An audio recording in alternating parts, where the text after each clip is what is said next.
15 अगस्त भारत का स्वाधीनता दिवस। क्या और क्या शब्द है? इंडिपेंडेंट। क्या बोलते हैं?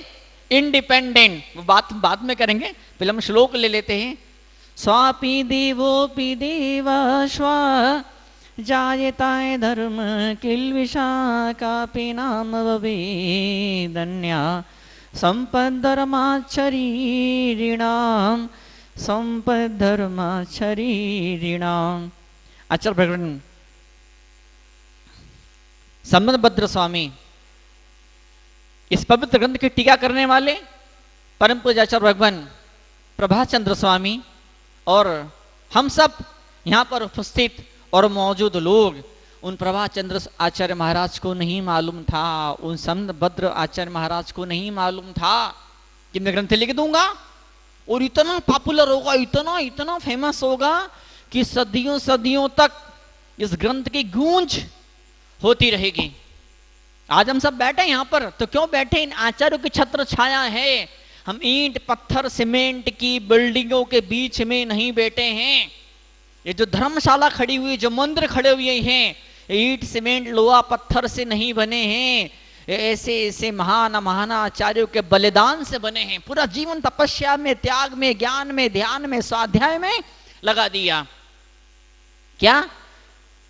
विषयाशावशाति तो निरारंभो परिग्रह ज्ञान ध्यान तपो रक्त तपस्वी प्रशस्यते।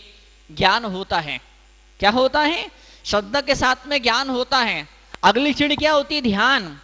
अगली सीढ़ी कौन सी होती है? ध्यान। ज्ञान पे अटक करके रह गए, ध्यान तक नहीं बढ़े तो मोक्ष होने वाला नहीं है। ज्ञान से अगली सीढ़ी ध्यान होता है और सचमुच में ज्ञान और ध्यान है तो फिर क्या होता है? तपस्या होने लगती है। तपस्या होने लगती है। ऐसे कई सारे मुनिराज इतिहास में हुए हैं। जैन धर्म के शास्त्र को उठा करके देख लीजिए, अंगूठा छाप कुछ नहीं आता था, कुछ नहीं आता था। धेले भर का ज्ञान उनके पास में नहीं था। गजब की श्रद्धा थी उनके अंदर। एक ज्ञान तो था कि जिनवाणे में लिखा वो सच्चा है। और फिर क्या हुआ? मुनि बन गए। तुष्मास भिन्नम, है ना? तुष्मास भिन्नम, दाल अलग छिलका अलग, इसी का नाम ज्ञान है। और ये ज्ञान जब पैदा होता है अपने आप चारित्र की तरफ कदम बढ़ने लगते हैं। अभी 2-3 दिन पहले प्रवचन में आने से पहले किसी ने मुझसे पूछा था, बोले क्या अनंत भगवान भी पर होते हैं? सिद्ध भगवान ही पर होते हैं? बड़ी सुंदर व्याख्या मेरे माध्यम से आचार्य श्री के आशीर्वाद से हुई थी। आज भी एक सवाल मेरे सामने आया, बोले क्या पुण्य पाप एक ही बराबर है? आने वाले समय के अंदर हम इसकी व्याख्या करेंगे। पर आज का जो क्षण है, स्वापि देवो देवोपि स्वा जायते धर्म किल्बिषात्। कुत्ता क्या बन जाता है?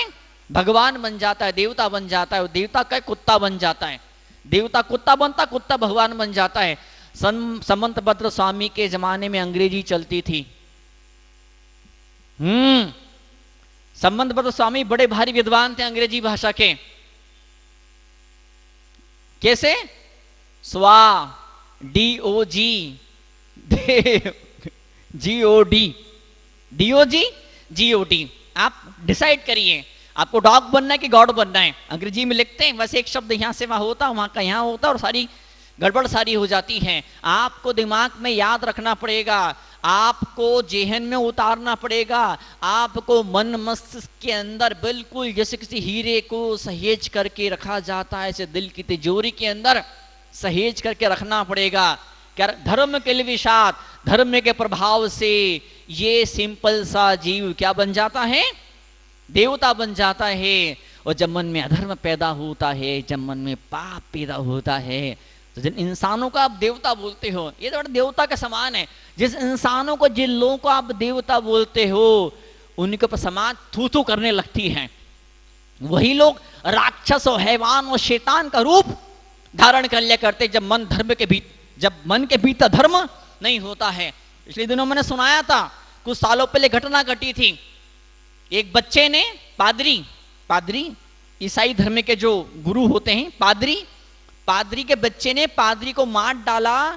उसके सिर में क्या बोलते, ऐसा चाकू से उसको खोला, मार डाला, फिर सिर को खोला उसके, और फिर क्या किया, वो मांस निकाल के खा गया।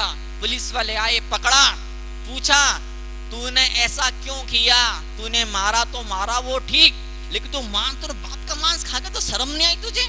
वो बोलता मेरा बाप मुझे बार बार बोलता था मेरा दिमाग मत खा, मेरा दिमाग मत खा, मेरा दिमाग मत खा, मेरा दिमाग मत खा, तो अब मैं सचमुच में खा गया आज उसका दिमाग में। ऐसी खतरनाक दशाएं, एक ही साथ रह रहे हैं, एक ही परिवार के भीतर रह रहे हैं, क्या वो खून के रिश्ते हैं, उसके बावजूद भी क्या वो उधर 1000 किलोमीटर दूर और ये उधर 1000 किलोमीटर दूर, और बीच में हजारों, कहने को तो ये फोटो खींचो कैमरे से तो लगेगा दो लोग पास पास बैठे हैं, लेकिन कई 1000 किलोमीटर की दूरी दोनों के बीच में बनी हुई है, बहुत डिफरेंट कॉन्टिनेंट। हमें समय सार की परिभाषा को भी भूतत्थेना विगता, व्यवहार और भूतत्व, उसको भी हमें याद करना पड़ेगा। हमें सारे समय सार को, सारे जिनागम को साथ में लेकर के चलना पड़ेगा। मात्र 2 किताब 4 किताब पढ़ लिया तो उतना जैन धर्म नहीं होता। विभिन्न विभिन्न अनुयोग हैं, विभिन्न विचारधाराएं हैं, विभिन्न सोचने की, चिंतन की, विचार की पद्धतियां हैं, सबको साथ में लेके चलना पड़ेगा। आप कहोगे क्या आत्मा का ध्यान, आत्मा का ध्यान, आत्मा का ध्यान, मंदिर कौन संभालेगा? चौके में रोटी कौन बनाएगा? महाराज की वैयावर्ती कौन करेगा? तीर्थ पे बाकी लोग कब्जा कर लेंगे, करते चले जा रहे, आगे भी कब्जा हो जाएगा। धर्म के लिए विषाद। परम पूज्य कुंद स्वामी लिखते हैं, क्या लिखते हैं? पुण्य फला अरिहंता। क्या लिखते हैं? पुण्य फला अरहंता। पुण्य करते जाओ, पुण्य करते जाओ, पुण्य करते, इकट्ठा करते जाओ, इकट्ठा करते जाओ। पुण्य नहीं होगा तो आप सिद्ध नहीं बनने वाले हो। जब तक कर्म नहीं करो, कर्म से ही कर्म कटने वाला है, कर्म से ही कर्म कटने वाला है। क्या? जब पुण्य कर्म का बंद होगा तो फिर मोक्ष होगा। वो कैसे? वो ऐसे, जब पुण्य आपकी झोली में, आपके पल्ले में होगा तो ही आपको जैन कुल में जन्म मिल पाएगा, तो ही आपके दीक्षा लेने के भाव हो पाएंगे। जब पुण्य आपके पास में होगा फिर तीर्थंकर प्रकृति का बंद आपको हो पाएगा। तीर्थंकर का हो नहीं हो, लेकिन वज्र प्रसम नारा सहनन आपको प्राप्त हो पाएगा। और जब वज्र प्रसम नारा सहनन प्राप्त होगा तो ही मोक्ष हो पाएगा। कर्म बांधोगे तो ही कर्म को काट पाओगे, है ना? पैराडॉक्स लग रहा है, साथ सोचने में उल्टा पुल्टा लग रहा है, लेकिन सच्चाई है। कर्म बांधोगे तो ही कर्म को काट पाओगे। और तुमने कहा देखो ऐसा है, ये भी बेड़ी है और ये भी बेड़ी है, ये सोने की बेड़ी और लोहे की बेड़ी है। वो कई लोगों ने आचार्य कुंद को पढ़ करके अभिषेक करना छोड़ दिया, पूजा करना छोड़ दिया।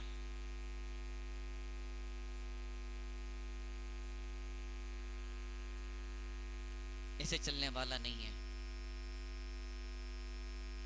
परसों भी मैंने कहा था, शायद कल कहा था, क्या आपकी पत्नी है वो भी एक स्त्री है, जो बाजारू औरत है वो भी एक स्त्री है, दोनों स्त्री है, लेकिन दोनों स्त्रियों में जमीन आसमान का भेद है। जमीन आसमान का भेद है। मंदिर भी बिल्डिंग ही, मंदिर क्या, मंदिर बिल्डिंग है, ईंट सीमेंट चूना पत्थर वो भी बिल्डिंग है। वो जेल खाना भी, पागल खाना भी, शराब खाना भी बिल्डिंग है, लेकिन दोनों बिल्डिंगों के अंदर जमीन आसमान का अंतर है, जमीन आसमान का अंतर है। जैन धर्म की भाषा में कहो तो सिद्धालय का और निगोद में जितना अंतर, उतना खतरनाक अंतर उन दोनों के बीच। उन दोनों, हमको दोनों को बैलेंस करके चलना पड़ेगा। धर्म के लिए विषाद। धर्म जब हृदय के भीतर पैदा होगा तो इंसान की इतनी उन्नति होगी, इंसान इतना ऊंचा उठेगा, इंसान इतना ऊंचा उठेगा, इंसान इतना ऊंचा उठेगा, इंसान इतना ऊंचा उठेगा कि स्वर्ग के देवता भी शर्मा जाएंगे, स्वर्ग के देवता भी शर्मा जाएंगे। देवा भी तम नमन संति जस धम्मे, कल श्लोक बताया था, कल टीका में आया था, कुनकुन आचार्य ने लिखा है, पूज्यपाद स्वामी ने लिखा है, जब धर्म दल के भीतर पैदा होता है तो देवता भी नमन करने पहुंच जाते हैं। कापि नाम धवे भवे धन्याम संपद्धर्मात् शरीरिणाम। बताइए, धर्म से प्राणियों की कोई अनिर्वचनीय संपत्ति होती है। अनिर्वचनीय मतलब क्या? जो हम शब्दों से नहीं कह सकते, ऐसा कुछ खजाना मिलता है धर्म के माध्यम, जो शब्दों के अंदर नहीं कह सकते हैं। कल दोपहर में जब मैं चैनल के लिए प्रवचन कर रहा था तो सुभाषित रत्नावली अच्छा सकल कीर्ति महाराज, उनके श्लोक को मैंने कोट किया था। जो धर्म के राह पे चलता है, क्या कल्प वृक्ष उसका सेवक बन जाता है, कामधेनु दासी उसकी नौकरानी बन जाती है, भृत्या बन जाती है, वो चिंतामणि रत्न उसका किंकर, उसका अनुचर, उसका कर्मचारी बन जाया करता है। मात धर्म हृदय के भीतर पैदा होना चाहिए। एक तरफ व्यवहार का धर्म रहेगा, ये मंदिर रहेंगे, ये मूर्तियां रहेगी, ये मुनराज रहेंगे, ये ग्रंथ रहेंगे, और एक तरफ कुछ नहीं है, मात्र मात्र मैं और मेरी आत्मा हूं, दूसरा कुछ नहीं है, कोई संसार के अंदर नहीं, कोई मेरा नहीं है, कोई मेरा नहीं है। कई लोग बड़े ड्रामा नौटंकी करते हैं, पत्नी मेरी है, दुकान मेरी है, घर मेरा है, लेकिन मुनराज मेरे नहीं है। क्यों नहीं है? पर है वो तो, पर है वो तो। बताओ आप, क्या गंदगी मचा के रखी है। मैं तो कई बार बोलता हूं, जने क्या ये पंडितों ने तमाशा मचा के रखा है। कई बार बोलता हूं मैं, किसी पंडित विद्वान के प्रवचन सुनने से पहले उसे पूछ लेना, भगवान महावीर के पवित्र संतान होने का दायित्व और सौभाग्य, गर्व और गौरव हमको प्राप्त हुआ है। कहीं किसी ने कान में जहर भर दिया, उस जहर पर आंख मूंछ के विश्वास मत कर लेना। कोई किताब आपके हाथ में आए, कोई किताब किसी के हाथ में से पूछना, ये किताब किसने लिखी है, इस किताब को छापने वाला कौन है, इस किताब को लिखने वाला कौन है, इसकी व्याख्या करने वाला कौन है। आदि पुराण वो नहीं पढ़ना। क्यों नहीं पढ़ना? तो वर्तमान योग है, वो तो किस्से कहानी है, वो तो नहीं पढ़ना। तो फिर क्या पढ़ना? उसी आदि पुराण पर जो हमने कहानियां लिखी है उसको तुम पढ़ो। आदि पुराण नहीं पढ़ने का, तो वो तुम पढ़ोगे तो फिर तो तुम व्यवहार धर्म को संभालोगे, फिर हमारी दुकानदारी कैसे चलने वाली है।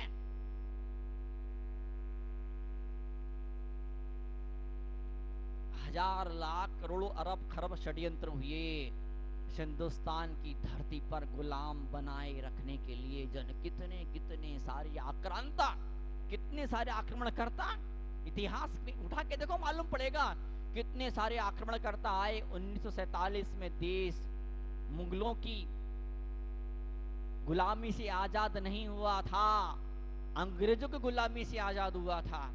अंग्रेजों से पहले मुगलों ने हिंदुस्तान को गुलाम बना के रखा था। इतिहास को दबा दिया गया, इतिहास को छुपा दिया गया। कई सारे ऐसे तथ्य, जिन तथ्यों को सबके सामने लाना था वो नहीं ला पाए। सुभाष चंद्र बोस, आजाद हिंद फौज, जितना सम्मान उन्हें दिया जाना चाहिए था, सरदार वल्लभ भाई पटेल नहीं मिल पाया। नेहरू जी किस्मत वाले थे, उन्हें खूब सारा सम्मान मिल गया। भारत की आजादी के अंदर बहुत बड़ा रोल था भी सही उनका, उन्हें सम्मान मिलना भी चाहिए था, लेकिन साथ ही साथ औरों को सम्मान भी मिलना चाहिए था। सुभाष चंद्र बोस ने अपनी खुद करेंसी चलाई, अपनी खुद की मुद्राएं चलाई, अपने खुद के नोट चलाए, नोट। और वो नोट ना चले होते, अगर वो नोट ना चलाए होते सुभाष चंद्र बोस ने, तो आज हिंदुस्तान आजादी की हवा में सांस नहीं ले रहा होता। आज हम सब बैठे यहाँ पर धर्म की आराधना कर पा रहे हैं, तो क्यों धर्म की आराधना कर पा रहे बताइए आप? हम सब स्वतंत्र हैं धर्म की आराधना करने के लिए। श्वेतांबर भाइयों के प्रदूषण पर्व चालू हो गए हैं, वो लोग 2-2 बार प्रदूषण पर्व मनाएंगे। कुछ शिक्षा लीजिए उन लोगों से आप, वो 2-2 बार, चूंकि अधिक मास हो गया है, वो 2-2 बार प्रदूषण पर्व मनाने वाले हैं वो लोग, क्योंकि सावन में उनका प्रदूषण पर्व आता है, हमारा भादों में आता, हम तो एक ही बार मनाएंगे। तो लोग इतने स्टैंडर्ड, इतने स्पेशल होते हैं, कभी 2 भादों भी आ जाते हैं तो पहला भादव नहीं मनाने का, लास्ट वाला भादव मनाएंगे। कोई ऐसे खड़ बुद्धि के होते हैं, कोई ऐसी ओछे दिमाग के होते हैं, वो बोलते नहीं हम तो पहले वाला मनाएंगे, दूसरा वाला नहीं मनाएंगे। कुछ ऐसे भी होते हैं, हम तो दोनों ही नहीं मनाएंगे, हमको तुम्हारे धर्म से लेना देना कोई मतलब ही नहीं हमको तुम्हारे धर्म से। आज हम सब यहाँ पर आए हैं, बैठे हैं, मात्र एक चीज संकच्छद्वम संकद्वम वेदों का मंत्र है। एक साथ सहनौ भुनक्तौ सहनावतौ। पूरा मुझे थोड़ा ध्यान में नहीं आ रहा, बरसों हो गए छोड़े हुए। छोटे बच्चे थे तब वो क्लास की प्रेयर थी, प्रार्थना थी। एक साथ बैठ करके मन बनाइए, एक साथ चलने का। जब हिटलर आदेश देता था अपने सैनिकों को, जब तुम चलोगे तो इस तरह से तुम हाथ पैर को हिलाना कि तुम्हारा हाथ तुम्हारा पैर पड़ोसी सैनिक से टच करे, स्पर्श करे, छुए उसको। लड़का मेरे पास से मैं बोले, महाराज जी मुनियों के पैर क्यों छुए जाते हैं? मुनियों के पैर क्यों छुए जाते हैं? बुजुर्गों के पैर क्यों छुए जाते हैं? अगर आपने अपनी औलादों को मुनियों के पैर छूने की प्रेरणा नहीं दी, एक दिन वो दिन भी आएगा जब आपकी औलादें आपका पैर नहीं छुएगी, आपको पापी बोलेगी, भोगी विलासी बोलेगी, आपसे दूर भागेगी, आप खुद की अपनी औलादें।